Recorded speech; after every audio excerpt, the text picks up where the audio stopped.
Today, we're talking about something that keeps most principals, chiefs of staff, and family office leaders awake at night, even if they don't know it yet. What happens if your estate manager walks out of the door tomorrow? No drama, no scandal, just the reality that one day they're there and the next day they're gone. People get recruited, they burn out, and they move on. And in private service, everything runs on trust until it doesn't, until it has to run on a system. So let's talk about the real risk of having one person hold all the keys to the kingdom. If you're new here, welcome. I'm Kelly Ford Dixon. I'm a former landscape and general building contractor with a landscape architecture degree, turned into an estate manager, and now a luxury home management consultant. For more than 30 years, I've worked inside and outside of some of the world's most complex, ultra high net worth households, helping families improve their homes, protect their assets, and retain top tiered staff. This content exists for one sole purpose: to help homeowners, staff leaders, and private service professionals run their estates like a high-performing private enterprise. If that sounds like what you're up against, hit subscribe so you never miss an episode. And if you're ready to take the first step towards true organization and accountability in your house, start with my house manual templates, the foundation every well-run estate is built on. Okay, 'tis the season for employment transitions. Picture this. You're in New York for a meeting, your spouse is headed to LA for the week, and your kids are in Aspen. And then you get an email. I need to give notice. You feel blindsided. You thought things were going smoothly. The holidays are coming up, and you've got 2 remodel projects that are dragging along. Now what? Here's what almost no one in the ultra high net worth world says out loud. Your estate manager often knows more about your household than you do. Like every vendor and their private cell phone numbers, how to reset the Wi-Fi, where the water shutoff is located, which contractors you hate, the location and passwords of your off-site storage facility, how to reprogram the gate code, which staff are loyal and which are looking for other work, who tunes the piano, balances the pool water, and fuels the jet. But where is the knowledge stored? In their head or in their personal cell phone? That's the danger. Because trust without structure is blind vulnerability masquerading as trusted loyalty. If your estate manager suddenly leaves, here's what's at risk. Confidentiality. Can you sue them? Yes, but really, no one wants to go in that direction. Number 2, access and security, your passwords, your keypads, your alarm codes. Do you even know what systems your security cameras run on? 3 is your staff's stability. When leadership walks out the door, anxiety on everyone's account spikes.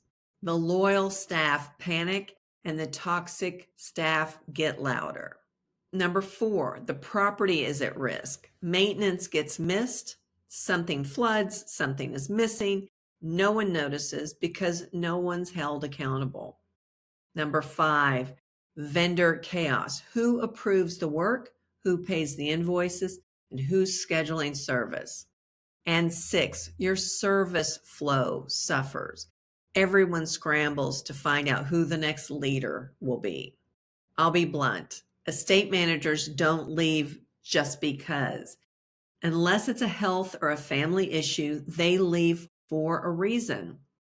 They're either overwhelmed, they're under-resourced, they feel excluded from important decisions, or they've been promised structure that never comes.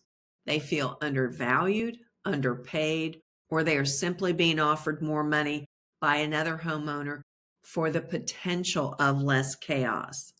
These are all preventable.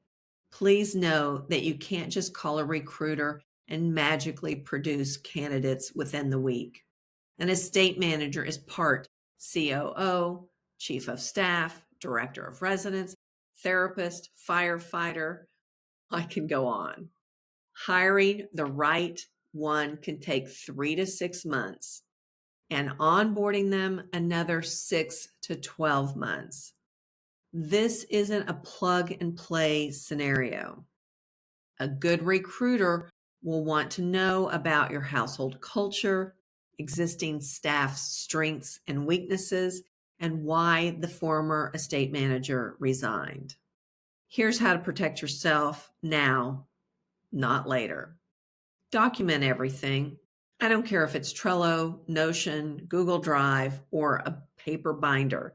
Write it down and store it centrally. Require this of anyone in that position. Cross-train someone else on your staff to be an estate manager's assistant, not a clone, and not even anybody that necessarily will step into that role, just someone who keeps things moving when the estate manager disappears or just needs PTO. Number 3, build vendor relationships at your level. Vendors should know your household, not just your estate manager. Number 4, clarify authority. If an estate manager walks out the door, who is signing those documents? Who approves and who leads the project?